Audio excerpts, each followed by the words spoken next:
football at its absolute best. Yeah, they had us the first half, I'm not going to lie. Oh, could be Wayne. I think I got my swagger back. Oh. I love it, baby. Them orange britches. Something about them orange britches. Tennessee wins! By Tennessee, Jawan Jennings. Jennings makes the catch. Ball hit high in the air into right field. Going back is Sayre. And Tennessee can say hello, win column. A grand slam in the bottom of the ninth. You can't draw it up any better. We just won a basketball game, and we're very happy right now. McGrath for the win. He got it. If you don't like college football and you watch this one, I'm not sure what your problem is.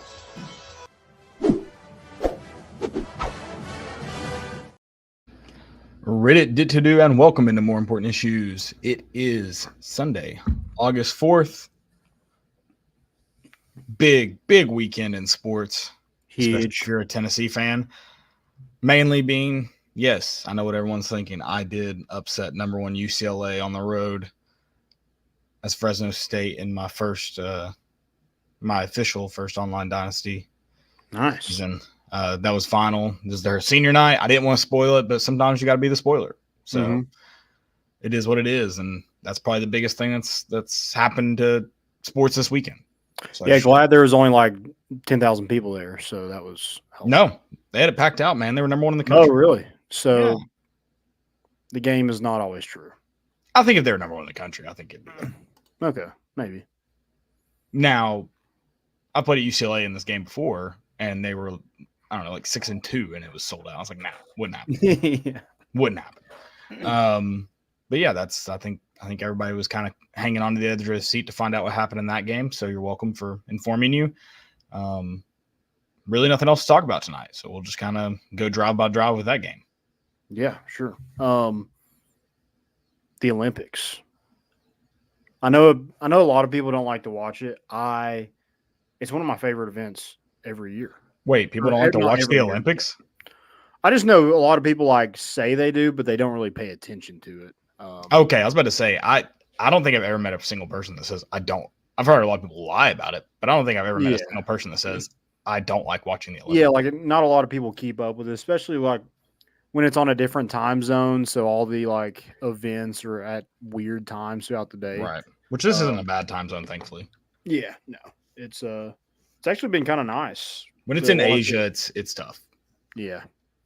Yeah, it's been nice to like kind of watch it throughout the day, especially on the weekends. I know it's hard during the week, but yeah.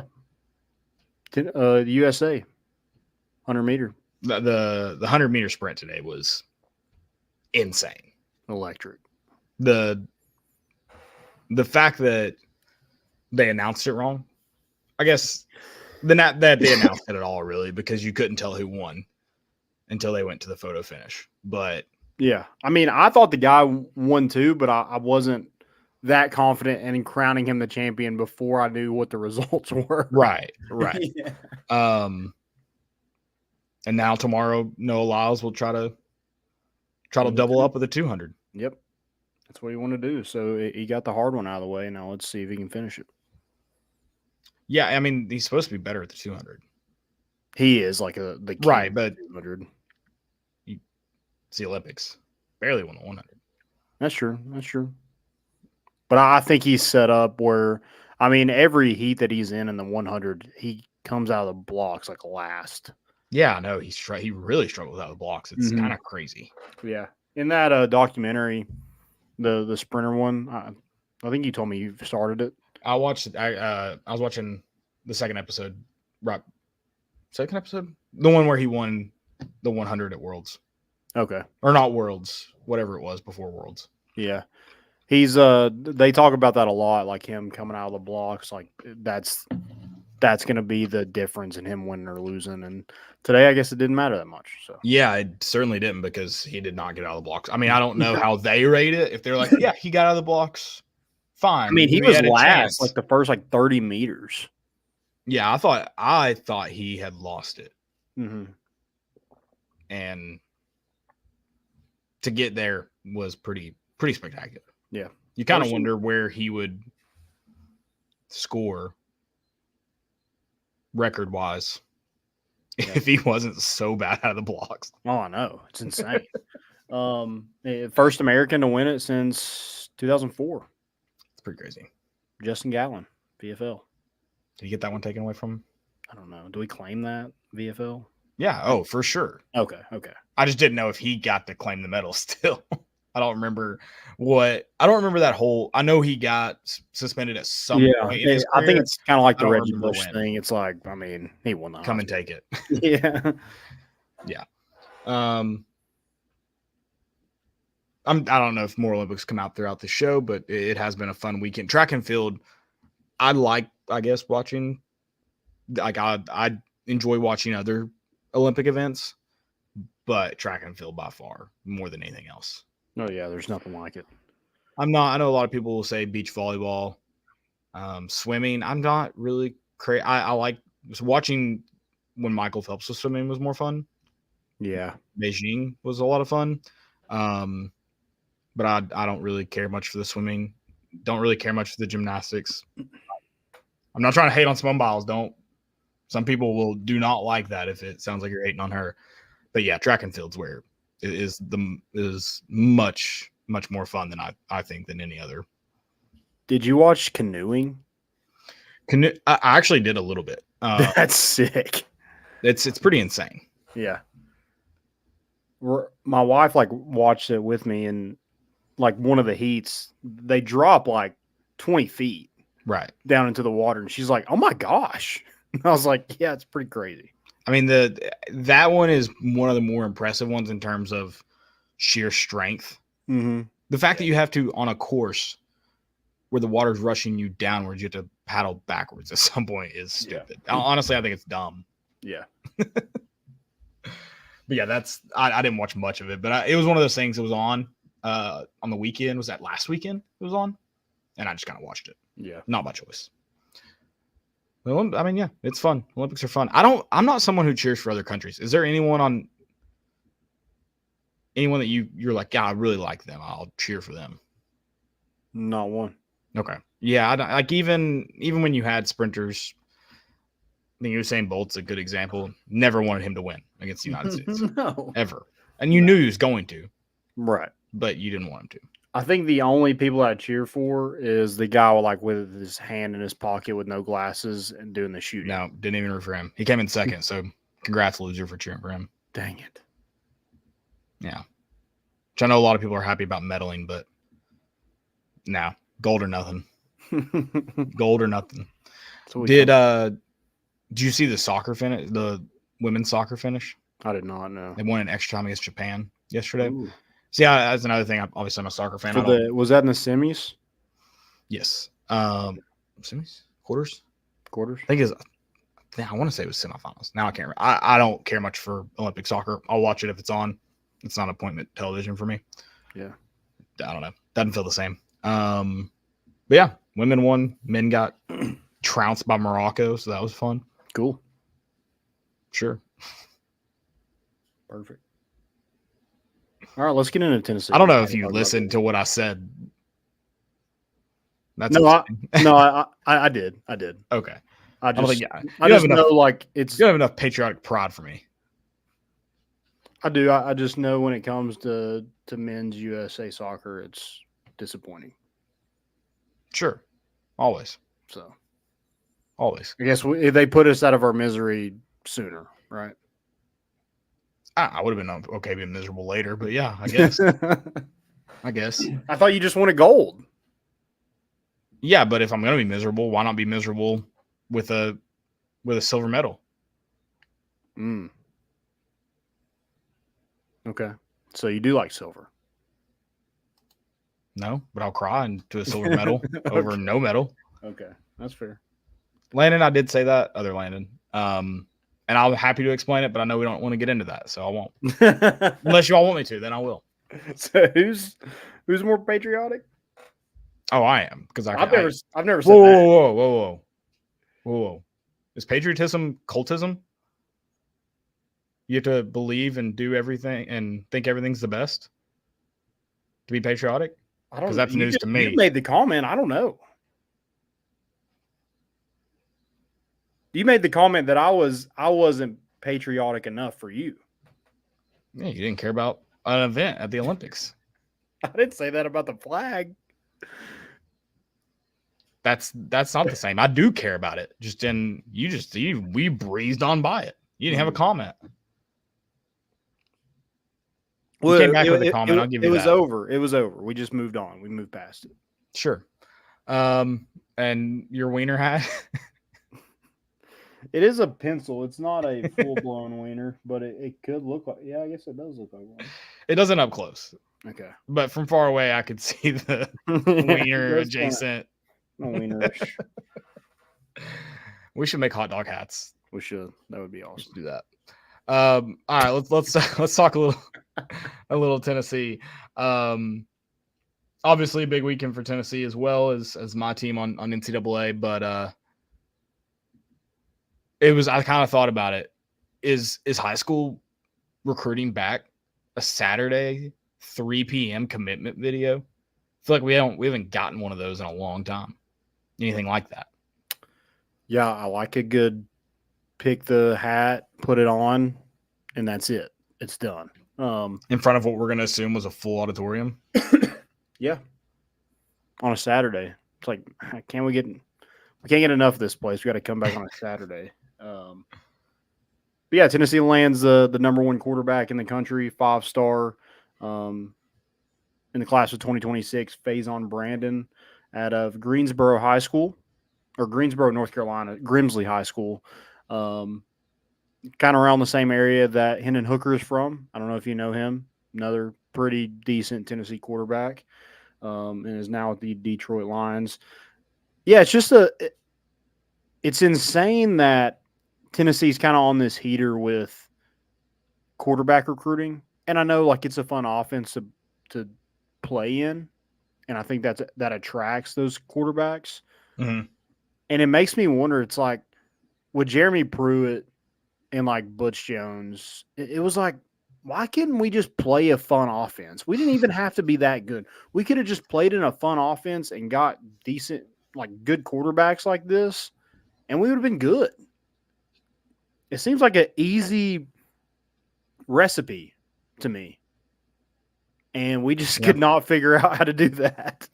Yeah, I certainly think that's part of it that attracts them. But I think also you look at the success and I know, I mean, we've said it on this show too, and talked about how Joe Milton wasn't as successful as we wanted him to be. But when you look at a guy like that transferred in and seemingly got better under Josh Heupel, and then you saw the development with Hendon Hooker, I think there's a lot of belief in what that offense can do. And I think not only signing Nico, but keeping him in a year he didn't start probably helps. That probably helps sales. Like, we can develop you.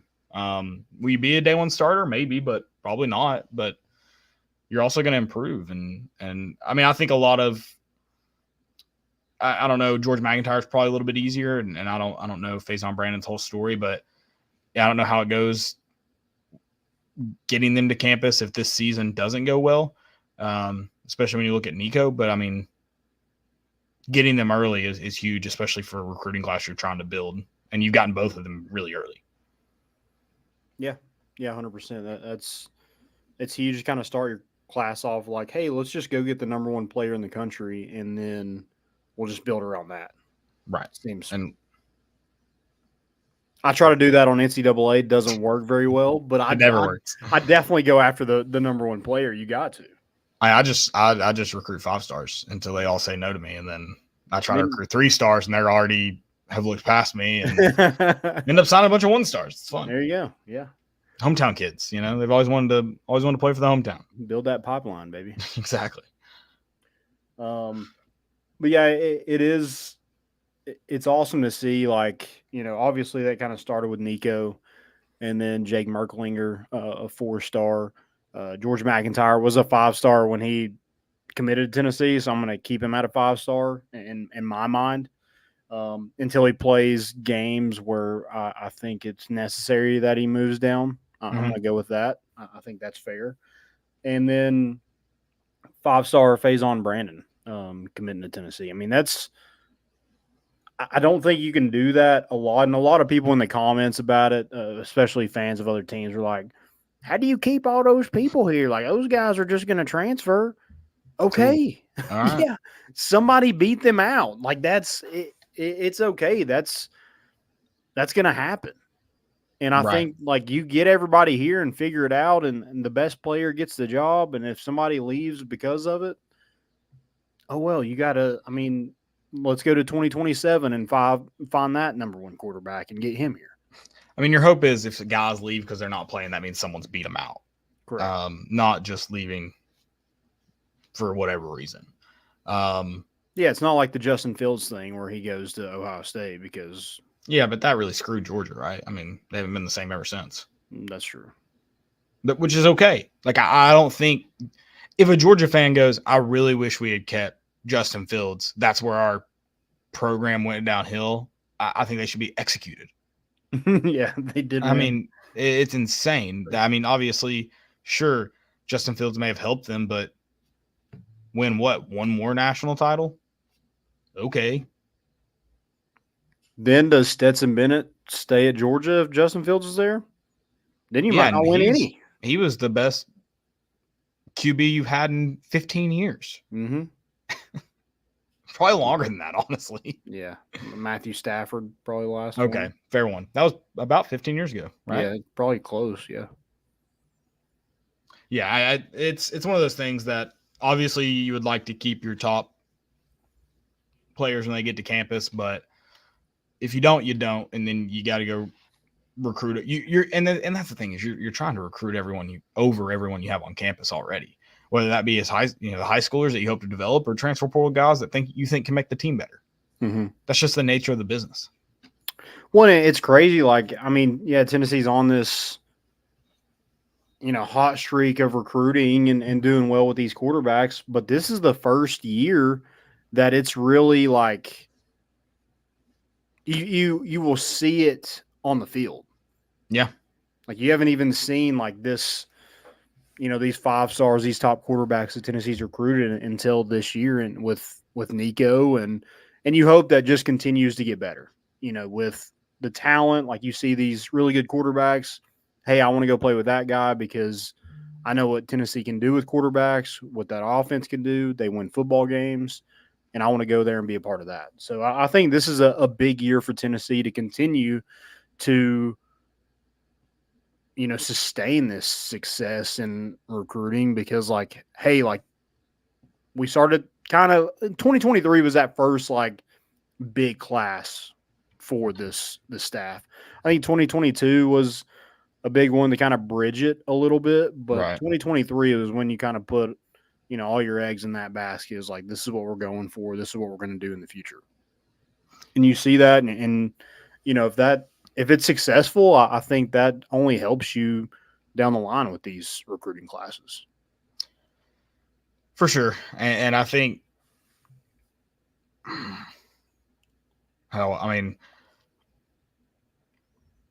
I think this is that Josh Heupel's set up for continued success.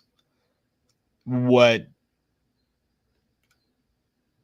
I don't know if stinks is the right word, because we don't know how hopefully this year goes well. I think the thing is, though, is the vision is done selling. You got to sell the product now. And so you got to go win football games if you want to hang on to these classes that look much improved.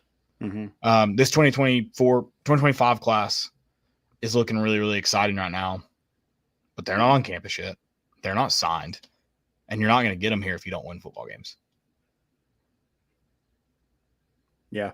That 2022 season was huge because I feel like it kind of put Tennessee back on the map. And then last year, I feel like you didn't fall off too much, where I think Tennessee's still a national brand. Like, you look at these quarterbacks, Nico's from California, Jake Merklinger's from Georgia, McIntyre's from Tennessee, Faison Brandon's from North Carolina. Like, it is a national brand still, and maybe it has been, but it hasn't felt that way until recently with recruiting. Well, in 2022 kind of came at the perfect time for Josh Heupel, because if that same season happens in his 8th year, I don't know if it has the same hype. Sure. But it happened in his 2nd year, and so the vision that they're selling recruits kind of came to life a little bit. And again, if that's in his 8th year and then your 2023 is your 9th year, it's probably harder to sell it to that 2024, 2025 class. Well, now that happened in year 2. And you're right. They didn't fall off much. I mean, fall off is probably a strong word. Like there are a few games they missed in there.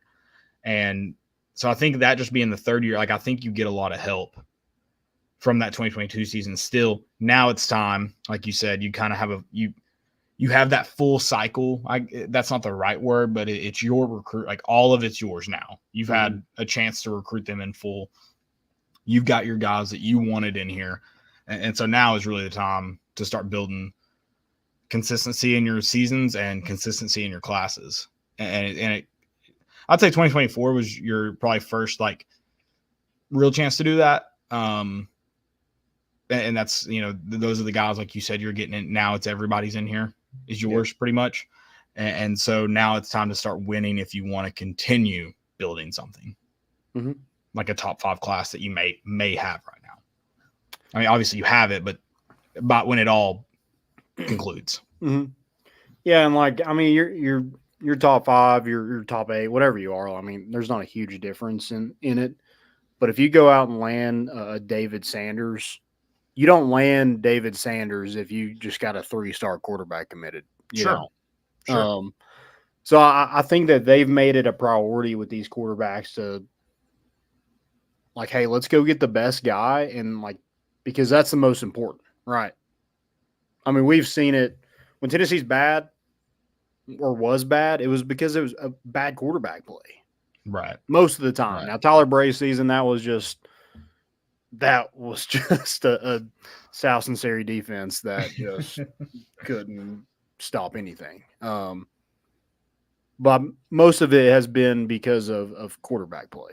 And so I can't be thankful enough for them recognizing that. I don't know why it just felt like it was a formula no one could figure out before them, but they came in here and made that a priority and made the best of what they had. I mean, they brought Joe in, but Hendon was, kind of took the reins and ran with it, and they didn't even recruit Hendon Hooker here. Right. Right. So, I mean, it just felt like Jeremy Pruitt couldn't wait to get his guys in, and Josh Heupel's like, I mean, this is what I got, so I'm going to make the best of it.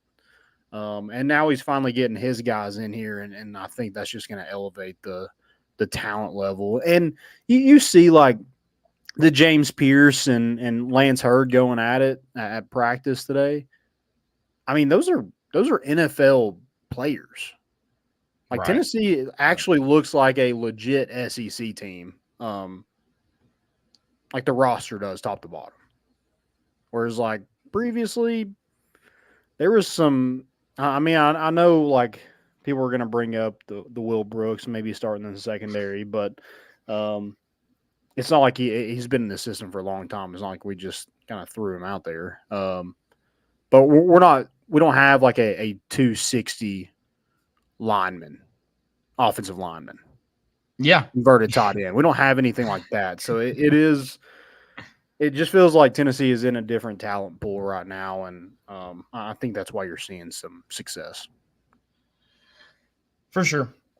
And they've got to keep building it. And I mean, the first step of that was getting Faison Brandon, and that's a big first step. Yep. I know that one was probably a scary one to check off of the coaching staff, especially as this 2025 cycle starts heating up. You're going to see more commitments rolling in here soon. But I know that they're glad that they got that one and can it'll be easier to recruit that 2025 class now that you have them. Yeah, I think Carson Sneed is on Monday. 4-star tight end, in-state recruit. I think his brother is actually a walk-on on Tennessee's roster, so I think that definitely helps. So yeah, like top tight end, and so I mean you get Faison Brandon, and then you see the dominoes start to fall there. And then within 2 weeks of each other, you could get the number one player in the state of North Carolina in 2026 and the number one player in the state of North Carolina in 2025 if you go out and land David Sanders. So making that state a priority. It's not just Tennessee, like I mentioned, kind of a national brand there. And instead of just breaking up like the state lines, we just continue it on to the coast there. Right. North Carolina's a big state. I think Josh Heupel talked about that, didn't he? With I think Josh Pate posted about it. Mm-hmm. Yeah, I mean, I'll listen to that, but we've talked about the importance of North Carolina. If you look at Tennessee's successful years, what they do well, they recruit North Carolina well. Yep, that and you got to recruit Georgia well. You got to recruit your state well, and Tennessee's done that since Josh Heupel's been there. Is made those two states a priority, and also made Tennessee a priority as well. Right. Yep. For sure. Let's keep rolling them in. Yeah, please. It feels nice. There hasn't been like 2 months. I know we had well, I'll save that for fails. It's okay. Okay. Ready to get into today's position preview. Doing tight ends, which I think is I'm excited to see what it's a new group of guys. The last few years have been occupied by, outside of a transfer from McAllen Castles, occupied by guys that have been at Tennessee for a while and talented dudes that helped you a lot. But this year it's new faces and a few that are really exciting, and one that if he's anything like a video game, first time seeing him on video game, I think he's going to be really good too. But yeah, I'm fairly excited about this room that maybe looks a little bit different in terms of how they're made up than the previous guys. Yeah, I mean it's kind of brand new to, I guess not really brand new to the program, but brand new in terms of them just being not playing. Like you've seen Jacob Warren for so long, you saw Princeton Fant for so long in this offense. McAllen Castles wore number 34, so it just felt like he's been on the field in some capacity because it's just kind of one of those forgot about numbers. But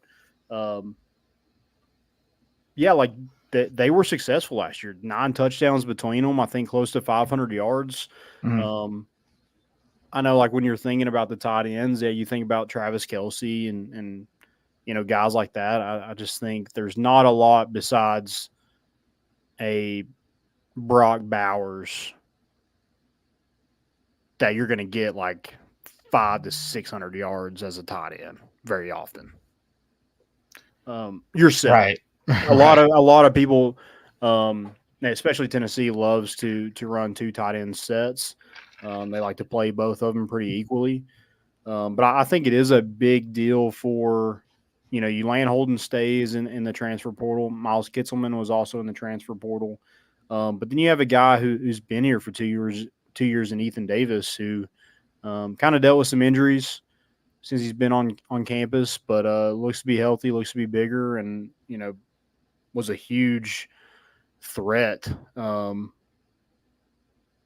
he was at Collins Hill in high school. Was kind of a wide receiver type, but has really put the weight on and, has that catchability that you love to see in a tight end. And I think physicality is where he has been lacking once he got on campus. That was one thing he had to really hone in on. And I'm excited to see, because I think it's a more talented group overall. I think McAllen Castles and Jacob Warren were good, and I'm not trying to downplay the season they had, but when you're talking about an all-around tight end, I think Ethan Davis and Holden Stays definitely has a little bit more upside to him. I think especially when you look at how Josh Heupel wants to use his tight ends, they're wide receivers that can block really well. They can block edge rushers.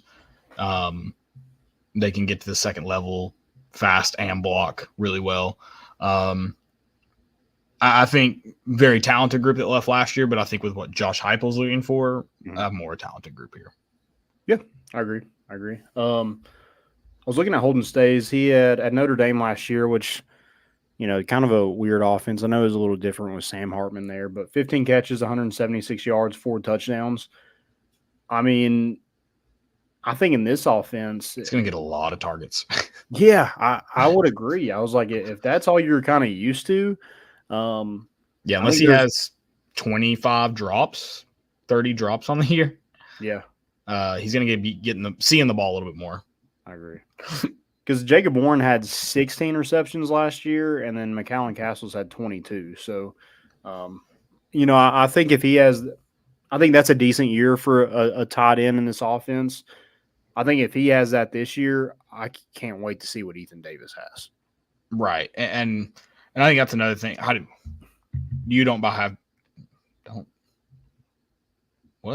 I just have a stroke?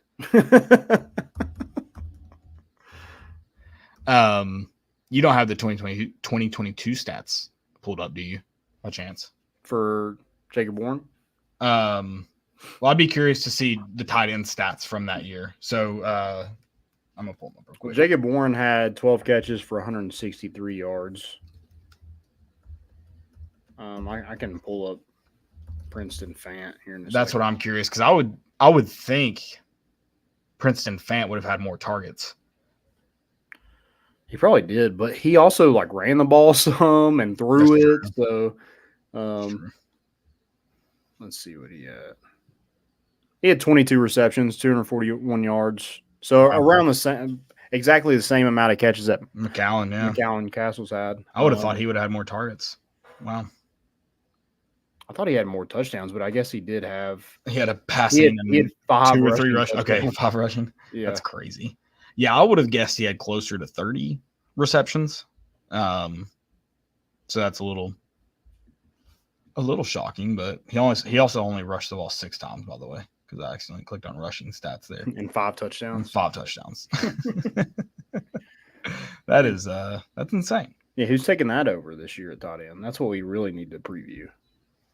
Right. I don't know. I don't know if Ethan Davis quite has the same body type as, because they essentially used him as a fullback is what they did. Yeah. I don't know if Holden Stays has that either. So, but I would love to see another fullback set with someone back there. Ethan Davis is probably a little bit, maybe not taller than Princeton. Well, probably not either of them. He just seems he's probably bigger than I think, but he's tall. Yeah, he's 6'5". Same. Yeah, he didn't carry the weight the same as. Yeah, 6'5", 246 is what he was at. Okay.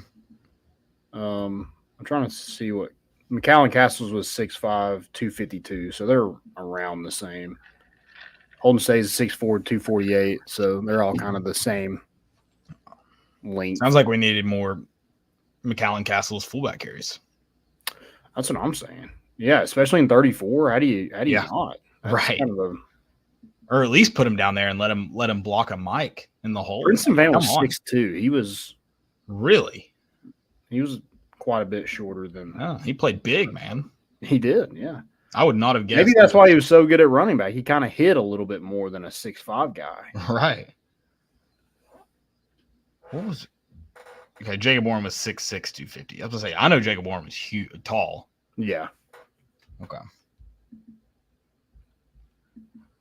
Yeah, I like this tight end group. I think there is some talent. You kind of saw Ethan Davis in the spring game last year, and he did go down with an injury, but he looks like your best one. Yeah, he did. I'm sure and that was a good group last year.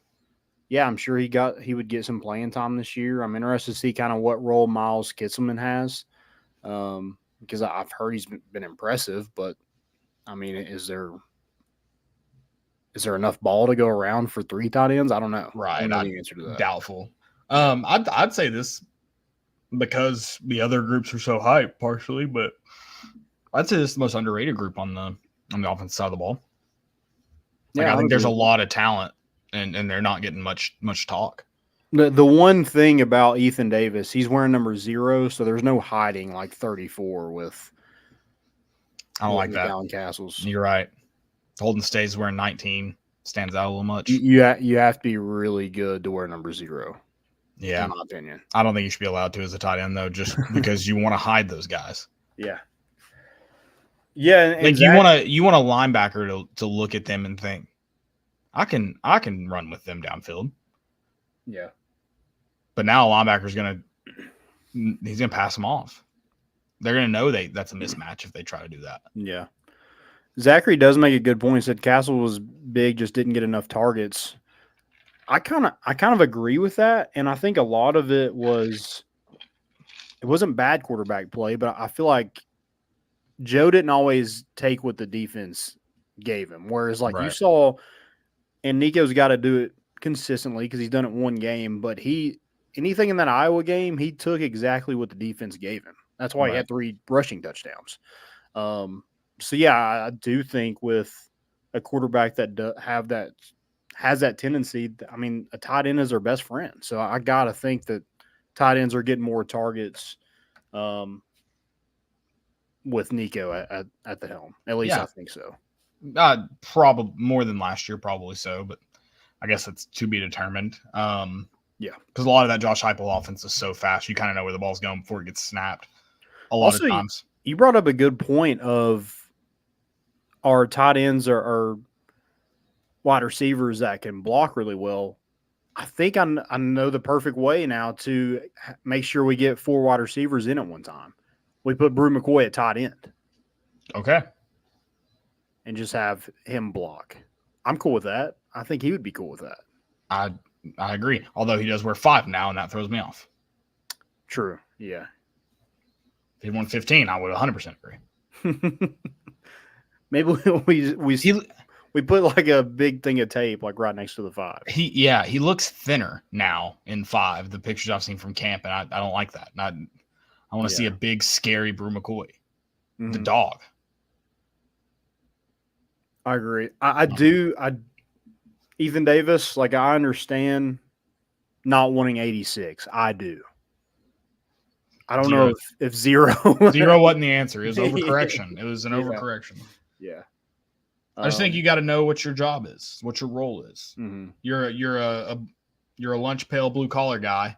0 didn't say that about you, in my opinion. Yeah. Now you really have to go do it. You can't be a fullback in number 0, and we need you to play fullback some. Yeah.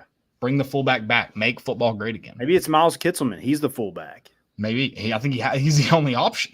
Cowboy collar. That's another thing. We need a guy in a cowboy collar. Mm-hmm.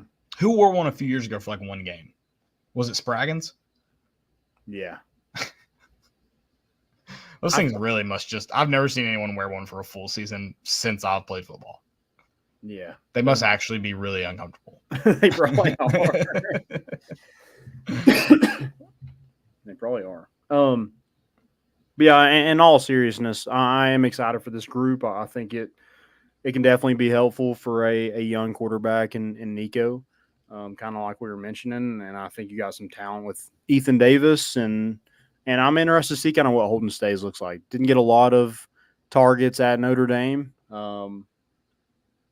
So I'm kind of interested. He is fast, so I'm interested to see kind of what he looks like in this offense. And Kitzelman's played in the SEC, so I think if Kitzelman's out there, I would assume it's probably more of a blocking role.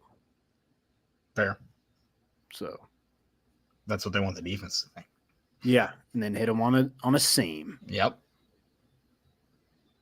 Well, RPO action, why don't you? Yeah, let's do it. A little fake quarterback dive. Oh, you're thinking double route. Clutch? Yeah. Okay. I like that too. Yeah. I want more tight end touchdowns this year. I feel like we've got a few from McCastles, but it just didn't seem like enough. Yeah, let's throw some jump balls to some. Yeah, we got some big guys with hands now. Yeah. Big. I don't really have anything else for the tight ends. I'm excited about this group. Like I said, I think a group that doesn't get enough recognition is the way to say it. I think they're going to be really talented. I hope Josh Heupel, and I agree with your take on Nico being more open to what the defense gives them. So I hope that they get more targets now. Yeah, agreed. All right. You have a good friend to tell us about? Yeah, guys, listen up. We're talking coffee. We're talking Grade A Grounds. Grade A Grounds, they're a coffee roasting company based out of Kingsport, Tennessee. Owned and operated by 2 educators. If you know about educators, you know they love their coffee. They also love their community. So while they're also making great coffee, they're donating 5% of all sales to a nonprofit organization that supports students all over the Tri-Cities called Coalition for Kids. That money goes directly towards keeping a classroom at Coalition for Kids stocked with the necessary supplies needed for students. If you see their badge, you'll see their artworks made by students in those classrooms. So it's kind of a win-win-win there. Make sure you check out Great Egg Grounds Coffee right now.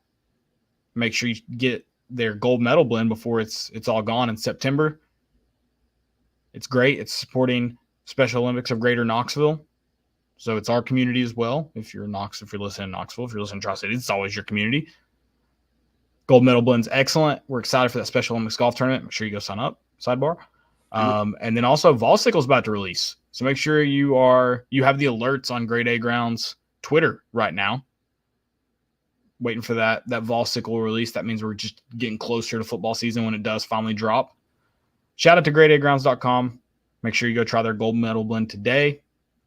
Use promo code GOVOLS, capital G, capital V, GOVOLS for 10% off.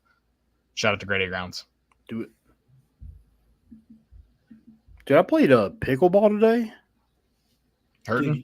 Dude, you burn a lot of calories playing pickleball. I'm sure. I forgot to turn my watch on, and I turned it on. Were you wearing it? Yeah. You turned it I meant on? like turn it on as a workout. Oh, okay. For pickleball. Gotcha. And burn like 200 calories in like 15 minutes. Wow. Yeah. Proud of you. Dude. Probably sweat a lot today. It was sticky. Oh, yeah. Yeah. So I saw your nephews too. Oh, yeah? Kicking? I don't know what they were walking down there, so I assume. Probably so. We're getting a little lift in. I don't know. Yeah. Who knows? Maybe not a lift on the field, but maybe. I don't know. Body weights. Yeah, there you go. Lifting each other. Yeah. Others' bodies weights. Yeah. All right. Well, I guess a little bit of bad news. I think we just shut it down. No more fall camp. We just go out and play. No more pads.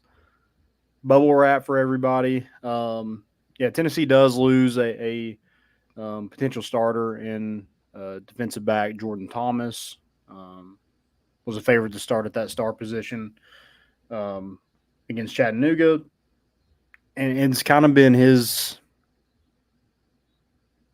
issue since he got on campus, just trying to stay healthy and right.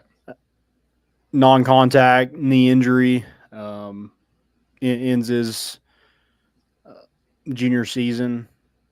I guess he will get that medical red shirt, but yeah, just hate that for the kid because I'm sure he was, from what I've heard, he coming into a leader on this team and does, I think, that Vol leaders. So definitely a guy that they didn't want to lose. And it's just like the one place where you're like, I don't know what kind of depth that you have, and it's that secondary. You just hate to kind of see that happen. For a kid that I think looked good in his, he was kind of thrown in there due to injury last year, and I thought played pretty well. And so I was kind of excited to see him in his junior season kind of take the reins of that nickel position. But I think he'll get somebody else in freshman Boo Carter. It's kind of his job now to take, and I hope he runs with it. I think at some point he's like on every highlight, so I don't know how you're going to keep him off the field for the whole season. But yeah, it just stinks to have a guy like Jordan Thomas have his season cut short, and definitely not ideal to have a potential starter. And if he wasn't going to start the whole season, definitely was going to be a depth piece, or maybe he moves back to safety if Boo Carter takes that star position, and just hate to see that. Yeah, that injuries happen. You expect them. You were hoping it wouldn't happen to this group. That you kind of need you need everybody healthy, but especially a guy that's slated to probably start, and that's very upsetting. Yep. So Yeah, gotta imagine they'll probably try to limit the contact as much as they can with that group now, and hope they can get everybody ushered through to opening day and go from there. You don't really have a choice to hit. Yeah, and he got a little banged up against Missouri last year, and I don't think he came back until that. I guess the Iowa game was his first game back. So just kind of dealt with some injuries throughout. So just hate to kind of see that, but it is opportunity for those young guys to come in and get thrown in the fire, and we'll see kind of how it plays out. I mean, it's one thing, you either take it or you shy away from it, and somebody else takes it. So I don't think it's a huge loss if you're able to stay healthy the rest of the way at that position. Right. But you have to have a freshman go earn it. For sure. And it's a guy that, what kind of stinks for Boo Carter is I don't know exactly how you're not going to be able to use him probably in the return game as much as you'd like to if he's a starter. It's just ideally he's kind of like D. Williams this year and kind of taking on all the duties and every time he can, and you try to gain edges there in the return game. And I just don't see it happening with if he's your starter there. Yeah, I think he'll get opportunities to return. Mm-hmm. I just don't think he'll be the he won't do kickoff and punt probably if he's doing both of those. Maybe he just does kickoff. Because that's I don't know. I guess I think it's probably one of those things where when they feel like they can get a return out of it, he'll probably be the guy back there. If they're needing someone just to fair catch it, probably not going to be him. Yeah, it's a good point. Yeah, well, it's a depth piece as safety too, where Boo Carter is that your best five. If it's Boo Carter at star, I think Jordan Thomas goes to safety and takes one of those spots. So, just got to have somebody else kind of step up in that position, and we'll kind of see how it plays out. We were talking about it, how we were talking about the corners, and we talked about the secondary a ton on the show, and you kind of like the talent that you have, but it's unproven. And now I'm getting to the point where I'm like, if we lose any more, I'm going to be so nervous going into the season. Right. Not only just a bunch of new guys, like you don't know what you're really going to get out of them, but also there's not a lot of depth behind them either. Yeah. And Willie Martinez doesn't like to play freshmen, so I don't know how confident he is either in having to play some of these young guys. I guess you go out and recruit them, and that's if they win the job, they win the job. It doesn't matter if they're a freshman or a senior, but they'll have to have some young guys go get it. Yeah, and we previewed the DBs this week or corners this week, and I guess we didn't really talk about that position, so we can. I was about to say I kind of wish we hadn't, but yeah, we still can. And talk about our worries and what happens there. I know a lot of people aren't necessarily excited to see a walk-on, but good news, walk-ons don't exist anymore, so can't use that excuse.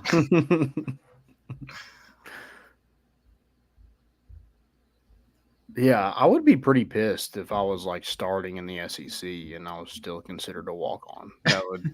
Well, you're not anymore. Don't worry, Landon. Well, I know, but like even like that, like was a walk-on. I'm like, well, how in the world is he starting? That is insane. Good on him. He's earned the trust, and I guess he's done all you can ask. But that just seems like insane that right. He's whatever. Go win it. I don't care. Make plays, intercept the football, cause fumbles, wreak havoc. I'm cool. Sure. How about make teams think that you're not a walk-on? How about that? Yes. Everyone should be wondering how you're a walk-on. That's what it should be. Yes. Absolutely. All right. Let's get in any questions tonight. I don't think I have any. Do you? I got a couple here. Who do y'all think leads the team in interceptions this season? Joey, if you want to get in on this too, you're more than welcome to. Or if you got any questions. I don't think it's been a safety the last 2 years, has it? Because it was well, who finished last year? Because it was Kamal at one point, but I think Jalen McCullough was up there too, was he not? May have been. Do we go with the guy that we got to see a video of getting it today? Do we go with McCoy? I think I'm going McCoy. I think you just saw that camera angle. Yeah, it's fresh on the mind. You just go Jermon McCoy. Yeah. Yeah, I think that's a good pick. I mean, I think it's one of the corners. I think it's Ricky Gibson or Jermon McCoy. All right, I'm going Jermon McCoy. I went first, so pick another. Okay. I'll go Ricky. Yeah. All right. That's one of us is going to win. True. One of us is going to be right. So, in terms, the show is going to be right. So exactly. Let's see. It would be cool if it was Boo Carter. I just have a hard time. Like, that star position plays so close to the line of scrimmage. I think it's a hard position to get a bunch of picks. Yeah, I think it is too. You're not really always like, it's a lot of plays that you kind of need everything to go right to have a chance to catch the football. Mm-hmm. Yeah. But if it is him, I mean, if he leads the team in interceptions, I got to think he's a freshman All-American. Oh, yeah. Surely. Got to think. I think his defense gets better, so I think, yeah, kind of would require it, hopefully. And it's crazy, like, this we refuse to get Wesley Walker and Jalen McCullough off the field, and here we are going to play a freshman game one. Yeah. Yeah.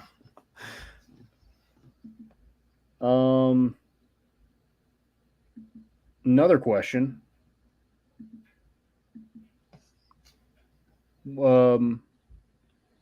When are the Angels going to call up Christian Moore? I think we had this question last week. Any day now. Yeah, we talked about it. We were like, I mean, yeah, we'll see how things kind of work.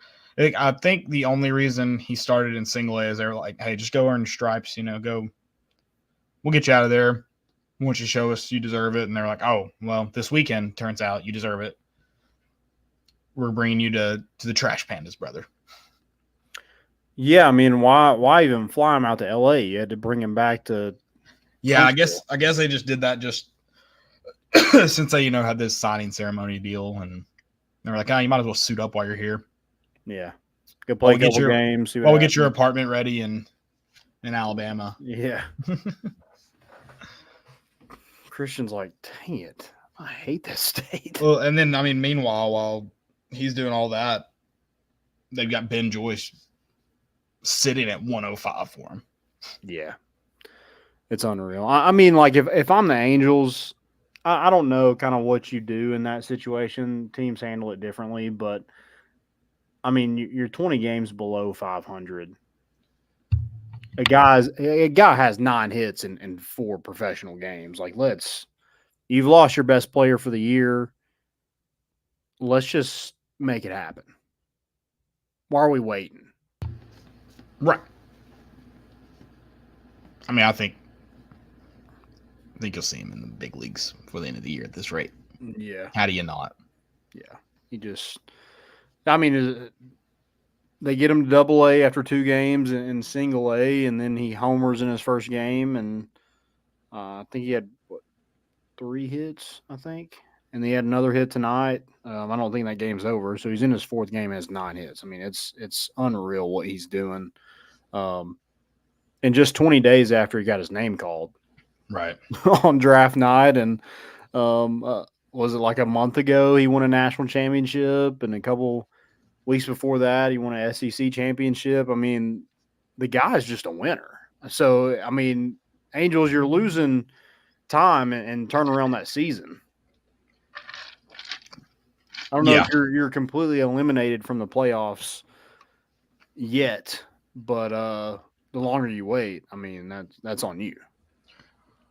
For sure. And it's a bad week for Lindsey Nelson is the only reason Tennessee hits home runs.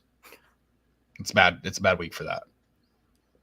Yeah, in the Cape, you had Cannon Peebles and Dalton Bargo go back-to-back today. Yeah. Yeah, we got guys hitting 450-foot home runs with wooden bats. But, yeah, Lindsey Nelson is small. You know. It is, but they don't. No park that you guys have is going to hold those 410ers, so who cares? Yeah. I mean, we're not like Charles Schwab and, let outfielders run into walls. Like, we're just preventing that. Exactly. Like, we don't want you to move in the outfield. A lot of people don't have to. It's nice. Exactly, yeah. Yeah, call them up. What are we doing? Speaking of bad week for the Hypo Can't Recruit crowd. Oof. Yeah. Hopefully bad month for you guys, which is possible.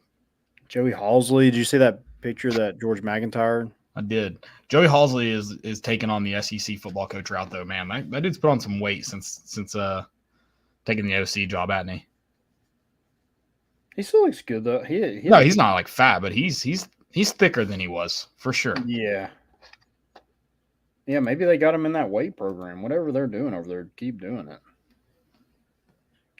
Exactly. Yeah, he had that large chain on. Yeah. That Noah Lyles chain. How do people run with chains on like that? That bounce. Dude, that's what my thing was. I said today, I'm like, why are they wearing like big chains and watches on? But they're wearing virtually underwear to help them run. Yeah, I'm like, I mean, we saw how close that race was. Imagine being the guy who lost and had that chain on. And I mean, I don't understand that about like Sha'Carri Richardson's like hair, which I don't think it's long anymore, but it used to be down to her butt. Yeah. And I don't know how you run with that.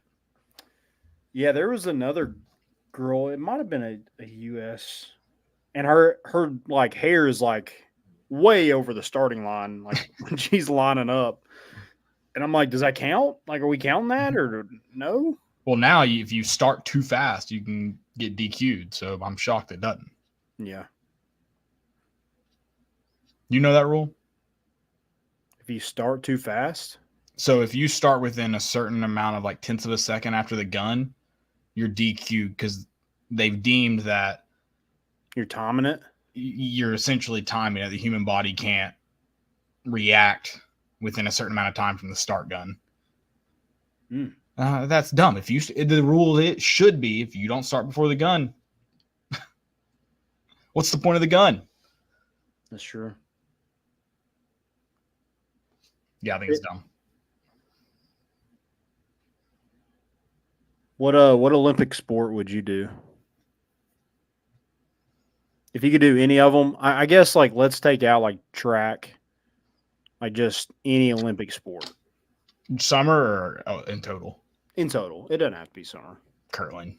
Curling? Okay. Yeah, I love curling. Curling's my favorite winter event. That's a good one. Dude, I think I'd love some beach volleyball.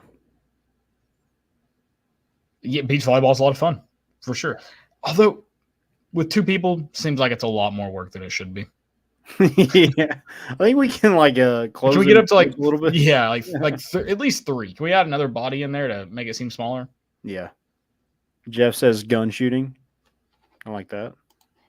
Gun shooting kind of seems boring. Isn't part of like gun shooting like the loudness of it? These things are like tick. Yeah. But it's got to be so sad. It's like I feel like it's like kind of like darts, right? Maybe. It is satisfying when you hit that bullseye. I think archery would be the more, like, for me, the one I'd lean towards in the shooting category. Archery looks insane. Yeah. Snowboarding's electric.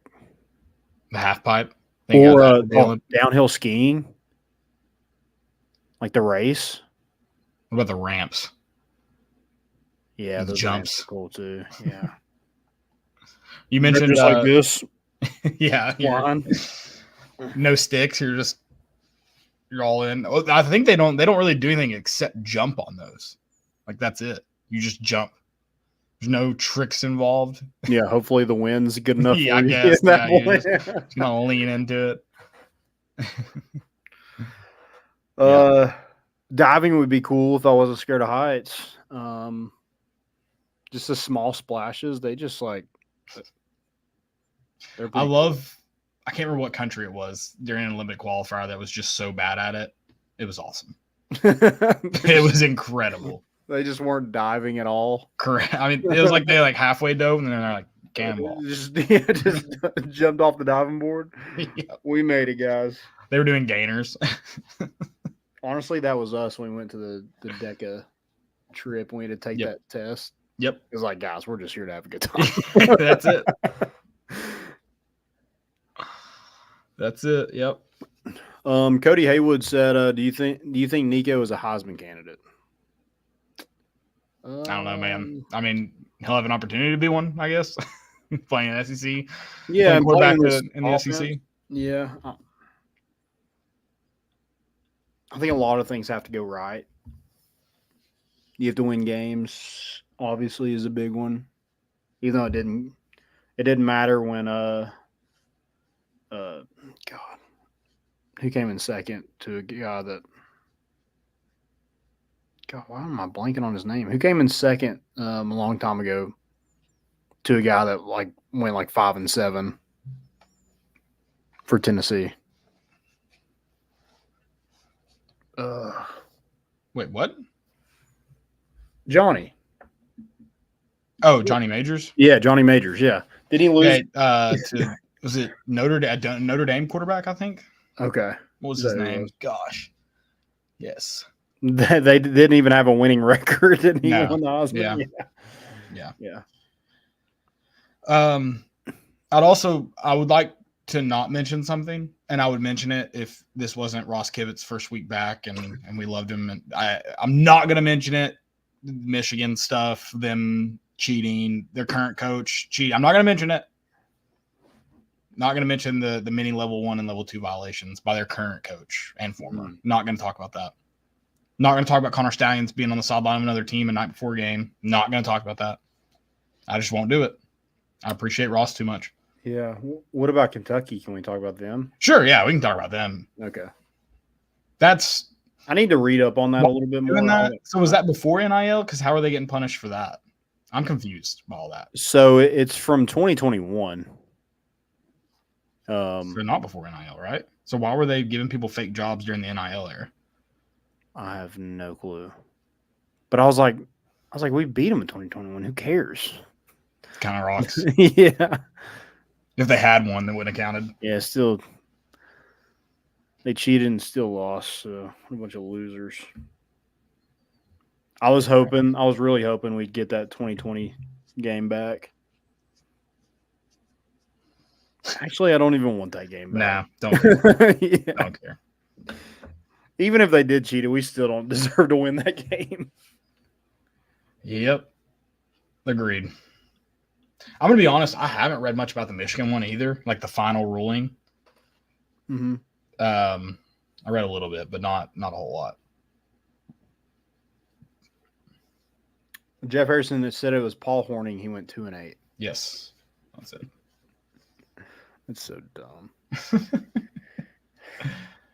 I mean, that is gonna piss me off again. 2-8.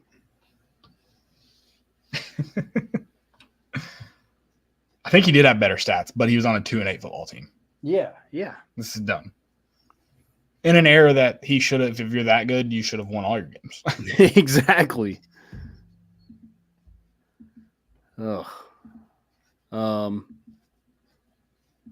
All right, that's all kind of the questions I got. You got any more? No, that's Anybody else got any more? You can drop those in as we go through our segments if you want to add in more. Most important. Most important. One of mine was going to be Ben Joyce. First save of his professional career. Threw a pitch 104.7 miles per hour, which is the fastest pitch so far this season. So the Angels suck. They could be good. They did bring up Ben Joyce, so proud of them for that. Now they just need to bring up Christian Moore, and they'll be good. Yep. That's the next and obvious step in just one player away in all this. Yeah, I mean, I think they're a lot closer than they think they are to being relevant. And the guys on your are on your AA team right now, so make it happen. Yeah. My first most important, Texas Longhorns coach. Or sorry, he's at Alabama now, I believe. Okay. Jeff Banks. You know him from his time at Texas, where his girlfriend, who's an exotic dancer, pole assassin, her therapeutic monkey bit a kid at Halloween. Remember this story? Yeah. Well, good news. Jeff Banks and pole assassin, not every story has a happy ending, but they got married this year. I saw that. Good for them. This story does have a happy ending. Biting monkey has a home still, I guess. And is she still married. an exotic dancer? That has not been told. I'm pretty sure they're still, because I saw this and I immediately was like, there's got to be, like, there's no way like there's a pole assassin account still. There's still an account. Did you follow it? I did not follow it. No. No. Okay. All right. I was just saying maybe you could give us updates on that. No, I don't know. I don't know how her business is doing, if it's still in operation, but she's happily married now, so yeah, that's good. But good for her. Can we be honest? The pole assassin, great name, freaking sweet name. Dude. If you're gonna be an exotic dancer, pole assassin is the way to go. Yeah, that's wild. Are we on more important? Yeah, most important. Yes, sir. Important? Did y'all catch Scotty Scheffler? I know it was early this morning, but who? So Scotty Scheffler. I was about to say okay. I didn't watch the. I kind of assumed John Rahm would win, and then next thing I know, Scotty Scheffler's crying on the. I mean, he on was the medal just, stand. I mean, for a guy that can't putt well, was just knocking him down when he needed to, and just sticking. I mean, this guy was throwing darts like it was nobody's business. For country. That's how you tug. I mean, you just put the country on your shoulders, and if you want to tug at the heartstrings, that's just. But I mean, come on, what a season so far. He's not, and then we had this whole like him or Xander Schauffele Player of the Year debate. He had to go shut that up really quick and win a gold medal. 7 wins, the Players Champion, which I mean it's basically the 5th major. Masters, now an Olympic medal, 4 other events, had a baby, got arrested, got out of jail the same morning, shot a 66. Like, come on. Yeah, I think we need to just go ahead and lean into the whole he's a felon thing. Like we just had a felon win Olympic medal for the U.S. Yeah, we did, and he's that guy. He's him. Maybe doesn't bode well for like the most imprisoned population in the world kind of deal. Like you even have him at your Olympics, you're so imprisoned. But I think we lean into it. Is he leaning into it a little no, bit? Like no. I think he's incredibly embarrassed about it. Okay. How many? I wouldn't say convicted because they made a plea deal, I think, but how many felons in general, or like, I don't know what you classify, what level of what jail he went to, but how many of those have won gold medals? Maybe first ever. Okay, maybe first ever. U.S. I'm sure Russia has had a lot of. I don't think he's convicted at all. I think it was all dropped. Dropped. Yeah. But I think we lean into it and say convicted. I say hilarity of it. Yeah, convicted, not felon, but just convicted. No, felon. Convicted. Okay. Terrible guy. Yeah, and did it all with his child. Him and his wife and child are at home, just wondering where daddy is while he's in jail after a night out.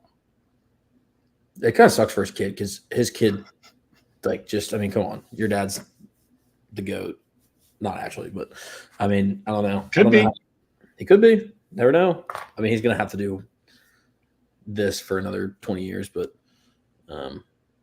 never know. What about who was it? South Korean has to serve 2 years in the military now because he didn't medal. Yeah, that was gonna be my stupidity. Like, why are we still like get a visa, bro? Like he went to college here. I don't know if like that still applies, but like apparently they will arrest you in South Korea if you don't serve. Like if you ever come back, they'll arrest you and make you serve it. Apparently, he's been here for a long time. Like just don't leave. Go back. Yeah, just leave. Yeah, and they also like say like, oh, like you only get like how.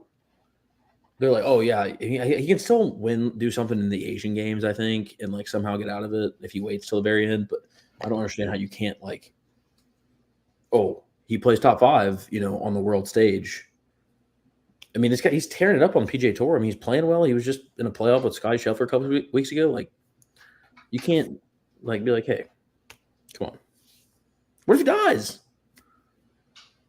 The tragedy of the story. That's gonna be crazy. 30 for 30. People are gonna dog on South Korea. He's gonna be on front lines. Yeah, I don't think South Korea is in too many, active combat times, but he's kind of a hefty guy too. I feel like that military is gonna be rough for him. He's got that South Korean build. They must be eating good over there Ben On, Sung J-M. I think they're all Korean. Don't quote me, but bigger dudes eating good. SEC diet. The Josh Heupel. Yep. I think my other most important was Noah Lyles winning. I also have a great tweet by Bam. Adebayo. Yeah, he. Have you seen this? Mm-mm. So the Miami Heat said our guy Bam finishes the dub with 3 points, 5 rebounds, 3 assists, 2 steals, and they all like fire emojis beside of them. And he said, "Y'all didn't have to post my quadruple single." That's good. I feel like Olympic basketball gets passed around and shared so much that it's like no one's really stat packing unless you're LeBron. But that's still wow. Him. Fails of the week. My first fail is, guys, we're still doing the fake out with commitments. I'm so glad. Like if it wouldn't happen. Like he's good enough that it wouldn't have been an issue. But if I saw that on Saturday, I was going to be so pissed. Yeah. And okay, one is funny sometimes if you're like not in the gym setting or like on ESPN, like, but the ones where they go like they have about 4 hats out and they put all of them on and then they still take the last one off and pull one out of the under like, come on. Yeah, like this one, like the kid's from Knoxville, and he puts on the Tennessee stuff and then rips it off and puts on the Clemson stuff. It's like, especially with the transfer portal, you just never know. Yeah. And so, like, I know Tennessee, like, they're probably going to still recruit him and stuff like that. But, like, like, you kind of hurt yourself a little bit. And,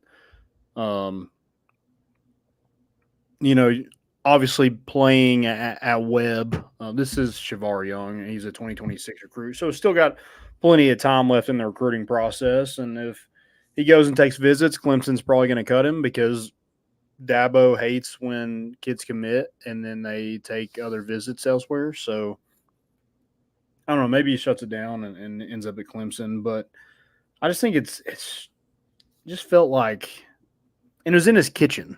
It's like that's so much worse. Yeah, it's and like you did it on your Instagram, like you don't do it on a big network or anything like that. You literally just like post this video and I don't know, it just kind of rubbed me. Not really me. I mean, I don't really care, but I could see how it looked just so cringe to me. Yeah, it's cheesy. I mean, I try to remember these kids are like 16, 17, 18. So, I mean, like, I probably would have done equally, cringy stuff. But a lot of people going to be wearing orange that go to your game. So I would just be a little careful with that. yeah, that is a crazy move as like a local, Yeah. If he lived in Knoxville and did it between, Clemson and Penn State, cool. Fakes out Penn State. No one there is like, I don't know. It seems kind of deep to like. Now, granted, there wasn't like a reaction because it was in his kitchen, but it seems like a unauthentic. I don't know. Maybe this guy doesn't like Tennessee. You would think you'd have respect for the place where you're playing right now, but Hey, I forgot that we needed to do a standing O tonight. Yeah. Georgia dismissed Ra Thomas. They finally got rid of somebody. They're finally doing it. We're gonna do a little Yeah. Yeah, shout out them. They They're did it. Yeah. 1 for 36. Having a backbone. I mean, it took somebody actually catching real cases to do it, and they were still kind of up in the air whether or not. I mean, I think everyone knew they were. It was just kind of like, hey. Yeah, they kind of waited a while. They drew it out. They wanted to see what the media said, but yeah, that's just crazy. Last fail for me is I almost witnessed a whole brawl last night at a local Smoky. I saw that. Yeah, pretty things got heated. I don't know why. No one really knew why. It just seemed like a territory thing. And it was just like, shut up, let's go outside. Wait, what? I heard the comment from someone in the background of your group that was like, oh, yeah, imagine waking up the next day and be like, bro, I've got to fight at local Smoky. Like, that's so, so dumb. Yeah. They both looked like they were about like 30 at least. Yeah. If not older. I couldn't really see it that well, but if you're over the way too old to be like trying to fight somebody on a Saturday at 10 o'clock. It's just stupid. Yeah. At least wait till midnight. If you're going to do it, make it in the wee hours of the morning. Yeah. And I've also just never like understood the let's go outside thing. Like if you're getting arrested either way. So I don't understand why going outside does anything. That just gives you more time to think about it, I guess. And you realize how dumb it is when you get outside and then you don't do it. I don't know. I also think like if you're just going to fight, just fight like right away. If you draw it out for 30 seconds, then you guys are both kind of like, because you get back outside and then like you start squaring up in the parking lot. Now it's like, all right, we've had ample time to like walk, because then you got to like walk out of the restaurant with each other, kind of like it's like, hey, like come walk next to me outside and then I'm going to try to beat the shit out of you. Like that doesn't make any. Yeah, it was a very like, it felt like a very Chad versus Chad thing. Chad and Brad going at it. And yeah, just like, dude, you took the last pineapple high noon. How dare you? Kind of thing. Makes for good entertainment. Yeah. You got any more fails? No, I just whipped up that poor Tom Kim. Hopefully he can do something soon so he's not on the front lines, laying down his life for the mainland of South Korea. Yeah. Poor guy. We should do a GoFundMe. Yeah. I was honestly like my first thought was like, man, military training sounds horrible for a guy that like just lives the life like he does. Yeah. Like and he's a bigger dude. Like I know that running portion is gonna be terrible. Dude, if he comes back and he's like 40 pounds down and shredded, dude. I mean, maybe it'd be good for him. Maybe it turns his golf career around, but maybe it does. He's also like pretty young, right? Yeah, he's like 23 or 24 or something like that. He's like a stud. He might be younger than that. I don't know. He graduated from, I think, Stanford like 2 or 3 years ago. So probably early. Yeah. Stud.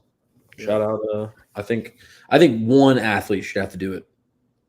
Maybe. Well, I don't know. I do think I think bad athleticism at a professional level should be punished with military time. Okay. Instead of I like relegation, straight to the military. if you are in the Olympics and you come in dead last in your event, I think there should be something you have to do. Does that still apply if like Katie Ledecky breaks her leg in like mid race, can't swim? All right, suit up. No, I don't think like that kind of stuff doesn't count. If you actually compete, you actually compete and you come in dead last, I think there's. I agree with that. I like that. Yeah, I think just or maybe we had all these heats. I mean, we just wasted time doing heats, and you were part of that reason. Lowest team in the SEC, half your squad has to go to Tennessee National Guard. Honestly, Clark Lee, I think he would love that. He probably would. So they can swap. They can get low key. That'd probably be Vandy's best bet. Okay, go full on transfer portal roster. Yeah, and take straight up military like active duty guys. Oh my god, they would probably win. They'd probably go to a bowl game. Dude, that's a good point. They should just like do the triple option. Yeah, Vandy should. We might be giving them the best options that they've. We might be. I feel like if we took over Vandy, we'd. There's way too many high school teams that still run that, which I never understood it. And I ran the triple option in college, and stupid. But like there is like a lot of teams that still run it where you can get like really good recruits and stuff. Yeah. That run that specific offense. So I think, dude, I mean, we're just giving Vandy some momentum here, and yeah, they're never gonna take it, but so all right. Well, guys, been fun. We will be back on Thursday live at Fox Sports Knox. Go check us out. Also got another episode of The Turn coming up, so stay tuned for that. Go join our golf tournament September 28th. It's going to be a blast at Iguani Farms. I think it's $125 a person, 4-man scramble, tons of prizes, you get free drinks, 2 meals, you get a goodie bag, and just a fun time with the boys or girls, whoever wants to join in. Also, if y'all know anybody who wants to do whole sponsors, we're doing those as well. It's going to be a blast, and it's Tennessee's bye week, so before you're like, oh man, I'll be at the game. No, you won't. There's no game. There's no excuses. Right now, you have 0 excuses. Unless there's a wedding. Will be there. Yeah. Also, there shouldn't be a fall wedding. If you're going to a fall wedding, that's on you, and you should definitely do the golf tournament instead. And also, this golf tournament will be over before you can get. And you can get to the wedding. You guys are stressing about it. 2 free meals. You're not looking at any different pricing than you would have for a normal charitable golf fundraiser, right? Yeah. Beer. Drink it, like it, love it. Golf, also like and love it. And we're going to have some good people around. We're going to have some Tennessee athletes. We're going to have some people. Hopefully we're going to put together a great time. I don't know why you wouldn't. I'll be there. Yep. Maybe we'll do, you can, if you beat me in a putt off, I'll give somebody something that I own. Can't guarantee it'll be good. Yeah, I like that. That's what I'll leave it at. Maybe it'll be good. Could be an old pair of socks. But. You never know. Okay. Yeah, sign up for that. Also, it's for a great cause and Special Olympics of Greater Knoxville. Love them and love what they represent. So you don't have to do it for us. Do it for them. So go join that. Guys, go check out Roback.com. Use promo code More Important Issues for 20% off your first purchase. Joey's got the Roback on. Love it. It's the best. The greatest. The polos do not shrink, and they do not wrinkle.